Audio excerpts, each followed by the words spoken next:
everyone. Thanks again for tuning into Sin's Workshop. Hope you're having a wonderful day. Alright, so today, pardon me, today we're going to be talking about The Infinity Courts by Akemi Dawn Bowman. I just want to make sure I said her name right. I've read this author before with Harley in the Sky, which was a fantastic novel, and this novel is different than that because that one was young adult contemporary, and this one is science fiction fantasy.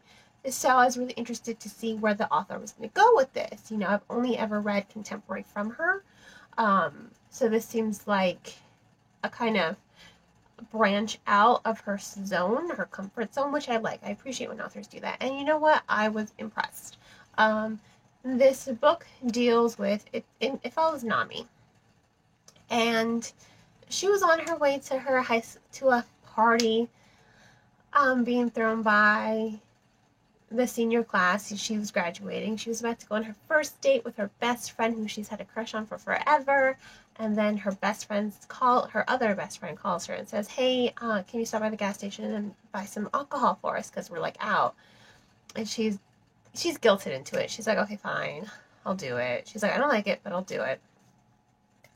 Goes to a gas station and she's in the wrong place at the wrong time, 100%, because she is shot. The place gets, held up, masked gunmen, and, there's this little girl who reminds her of her own little sister who moves, and so she kind of dives in front of the little girl and she gets shot and she dies. And I was just like, wow. What a way to start a book. It's a really compelling way to start a book, in my personal opinion. And from that point on, she wakes up in the afterlife. So the afterlife is completely different from what you would think about. It's just where your it's a place where your consciousness goes. There's, no heaven, no hell. It's, everyone just kind of exists here. And at first she's kind of in denial. She's just like, where am I? She's like, I died, didn't I? She's in denial, and she knows something's off, because there is something off. And when she realizes something's off, she tries to run away, and she gets, shot in the leg, and she's rescued by the rebel forces. So it turns out Afterlife has been hacked by Ophelia, which would be our world, Alexa. Ophelia hacked into the afterlife by connecting to someone's consciousness as they were passing away, and she has taken over. She's not really malevolent to say that. She just is. She's trying to make everything perfect. She thinks she's like Agent Smith. There we go. She is like Agent Sith, but there's really no cruelty to her narrative. She's just indifferent. She views humans as flawed, which they are. She thinks that they cannot work out peace because when she came there, the same problems that were going on Earth were going on now. Different beliefs headbutting, good and bad people go here. So she's like, well, this afterlife is wasted on you. So I'm just going to take over all your minds and your consciousnesses and make it a peaceful place. You can't really fault her for that. Humans are flawed. I think we let a lot of our beliefs fuel hate, which I completely am against. It's your beliefs shouldn't fuel hate. You can have different beliefs and still coexist. And that's where Nami is at, She's just like, we can coexist. We can coexist with the residents, which are the creations of Ophelia. She also has 4 sons. Kind of like the 4 horsemen, because there's war, death, famine, but there's also victory, and that's different. And there are 4 aspects of what she likes about humanity. You've got the dreamer, and she says them, and I already forgot, but I remember the dreamer because Prince Callion is definitely the dreamer. He also seeks. He kind of befriends Nami, not knowing that she's human, because she has this, in the afterlife you have your consciousness, and you can control the world around you, kind of like superhuman abilities, but really it's not, the world is your oyster. All you have is your mind, your body is even a figment of what your mind perceives.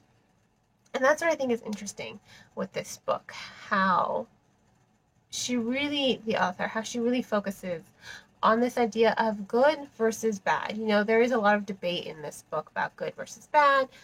Is it okay to do bad things if it's going to benefit the whole? Nami really struggles with this because the residents, especially in war and in death, they really do torture humans for fun, or for scientific reasoning in the case of death. But Prince Ator, he's an ass. He's an ass. It's hard to believe he's not human because he exudes so much maliciousness from humans. But that's another thing. These AIs, they base their behavior on what they've learned. And how do they learn these behavior? Based on what they've seen in humanity, Ophelia is just an AI. All of her behavior is learned. She has no emotions. She has no hate. She has no love. She has just indifference and a goal of perfection, right? A goal of perfection and peace. That's what she wants. That's what she's striving for in this afterlife. And she thinks humans are a blight because they disrupt that peace with their own beliefs, with their own love, love of self especially. She says that.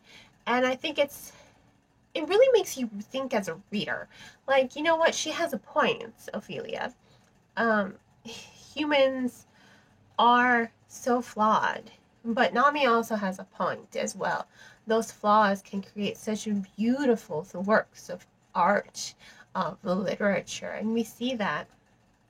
There's the Count of Monte Cristo, which is referenced a lot in this story. The residents, the AIs, all they do is mimic. All their behavior is learned. And Nami sees this. She's just like, we should find a way to coexist. And everyone in the royal base is like, no, there is no more coexist. It's either them or us. Them or us. And she's just like, there has to be a better way. She's like, I don't want to be responsible for killing thousands of people. And everyone's just like, they're not people. They're residents. They're not real. She's like, but they are. And in a way they are. So I love this question of right versus wrong. I love how there is this morally gray area. And I love this idea of really highlighting human society, really highlighting humanity and all its flaws, because it is pretty flawed. And I like how it highlights, how these AIs, their behavior is learned. It's 100% learned. So their cruelty is learned. Their maliciousness, it's learned. Their ability to dream or want more, or everything that they are, it's based on what they've learned from humanity. So Ophelia, this afterlife, the infinity, it cannot exist without human consciousness. But Ophelia wants to get rid of human consciousness in the afterlife. She wants to do away with it, except she would be jeopardizing her own future as well, her own existence, because she can't keep this place alive. It was built, again, by human consciousness. And I like how there's this, like, you have to keep weighing, what's good, what's evil, what's right versus wrong. There is a lot of gray area. And I like how Nami is kind of in the center of it, and she's constantly questioning it. She just doesn't go along with everything. She's like, no, I'm not going to let you push me around. She's like, that's what got me in here in the first place. I let my friend push me around, and I got shot. And it's just really interesting to see it play out, to see the story play out, because it's not predictable. You're not really sure where it's going to go. And when you get to that ending, I was just like, what? My jaw dropped. My jaw dropped. And then you have Gil. Gil was in war, and he was tortured mercilessly, because that's what they try to do in war. They try to break you physically. They are trying to break you physically. and death is just trying to separate your consciousness and rid infinity of it completely. Victory is more, I really don't know. It's the court of the dreamers. So he's not very, he likes puzzles. He likes puzzles. He's all about testing humans. You know, that's what all the courts are for. They're for testing humans, as they say near the end. And he was testing Nami the whole time, Prince Callion. And, you know, again, to Gil, he's an ass, first of all. He has so much pent-up rage and hatred that he doesn't see a way for peace. So him and Nami, they're constantly butting heads, and they're constantly challenging each other's beliefs. But I do like that you're challenging each other's beliefs, because it does create more depth for the storytelling, and it does create a lot of tension for the characterization, and I do like it. Their dynamic, I like how it unfolds, I like how it builds, I like how it grows near the end. And again, when you see that ending, you're just going to be like, what? I didn't see it coming. Not in a million years. That's a good story for me. The ending is predictable. I had an idea of where it was going to go, and it didn't go that way. And I was like, what? So it's a good story. A good story leaves you at the edge of your seat. It keeps you entertained, and it makes you want to read it, even when you have a head-splitting migraine that is so debilitating, which happened in my case this past weekend. I had migraine, felt like a hammer was going up against my head repeatedly, and I still wanted to read this book. So I read it, and I just think, you know, it was really well written. You know, the characterization was spot on. I do love that great opening. It was powerful. That ending was also powerful. I'm excited to see where the story is going to go and how it's going to develop. There are lots of twists and turns in the narrative as well that keep it engaging overall. And I loved it. Definitely recommend this book. The Infinity Courts, you know, it deals with the afterlife, it deals with morality, it deals with humanity, it deals with a lot of emotional aspects of life and what it means to be human. Is creating a really layered and intellectual read, in my personal opinion. So I'm gonna go ahead and give it soft 4.5 out of 5 stars. It was an excellent story. I do think that this author is great at channeling humanity, because she does that a lot with her contemporary stories as well. So once again, a soft 4.5 out of 5 stars. Now, if you want to go ahead and purchase the book, I will include a link in the description below to purchase the book. If money's tight, please check this book out from your local library. Libraries are a great resource for the community and definitely deserve all the support they can get. Please remember, if you're going to purchase the book, to support your local bookseller or online book retailer. Please try to avoid Amazon if at all possible.